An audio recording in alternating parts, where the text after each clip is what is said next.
এখন যে কাজটি করবেন সেটা হচ্ছে যে আর একটা কাজ, সেটা হচ্ছে তাড়াতাড়ি বিয়ে করবেন। আজকাল অধিকাংশ যুবকরা তাড়াতাড়ি বিয়ে করতে চায় না, বরং মেয়েরা করতে চায় না। না, এখন লেখাপড়া চলছে, মাস্টার ডিগ্রি না করলে আমার মেয়ে বিয়ে করতে চায় না, পিএইচডি কমপ্লিট না করলে আমার মেয়ে বিয়ে করতে চায় না, মেডিকেলে পড়ছে, ডাক্তারিটা পাস না করলে আমার মেয়ে বিয়ে করতে চায় না।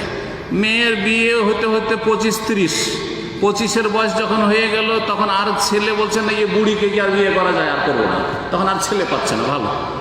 যখন বড় ডিগ্রি লাভ করেছে তখন মেয়ে তখন মার্কেটে সস্তা হয়ে গেছে, আর এই মেয়ের আর কোনো দাম নেই।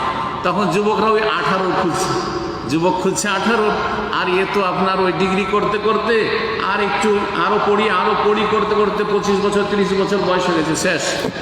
ভালো ভালো শিক্ষিতা মেয়েরা আজকাল কোনো স্বামী পাচ্ছে না, যোগ্য স্বামী তো দূরের কথা, কোনো স্বামী পাচ্ছে না। যখনই যাই দেখে বায়োডাটা দেখে, রে বাপরে 28 বছর বয়স, তো 30 বছর বয়স, না না না না, আমি 18 চাই, 18 চাই। কথা বোঝা গেছে? খবরদার বিলম্ব করবেন না, তাড়াতাড়ি করে বিয়ে করবেন।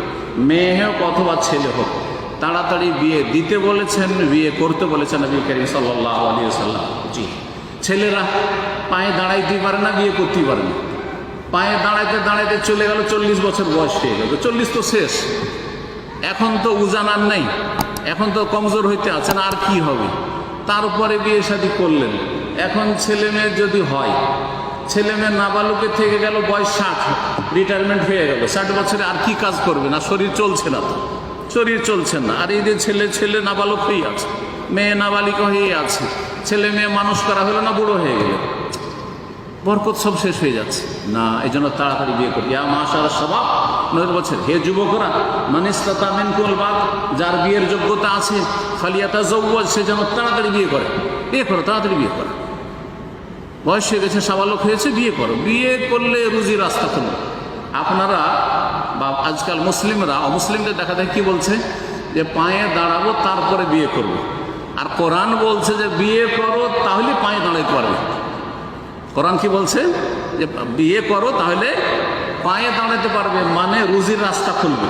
সূরা নূর পড়ে দেখেন, সূরা নূরে আল্লাহ বলছে, ইয়াকুনু ফুকারা ইউগনিহিমুল্লাহু মিন ফাদলি, তারা যদি অভাবী গরিব মানুষ হয়, ফকির হয়, তাহলে বিয়ে শাদী করলে আল্লাহ তার অনুগ্রহে তাদেরকে সচ্ছল করে দেবেন, অভাবমুক্ত করে দেবেন। অভাবমুক্ত হওয়ার জন্য বিয়ে শাদী করা লাগে। আর বাস্তব সত্য, একটা যুবক যতদিন বিয়ে করে না ততদিন দায়িত্ব চেতনা নেই, এখানে সেখানে টাকা পয়সা ফালতু খরচ করে। কিন্তু বিয়ে শাদী করলে না, এখন বুঝতে শিখেছে, এখন আমার স্ত্রী আছে, ওর জন্য টাকা পয়সা লাগবে, ছেলে মেয়ে, আবার ছেলে মেয়ে হবে, তাদের জন্য কিছু বাঁচাইতে শিখে। আর তার আগে পর্যন্ত বাঁচাতে শিখে না।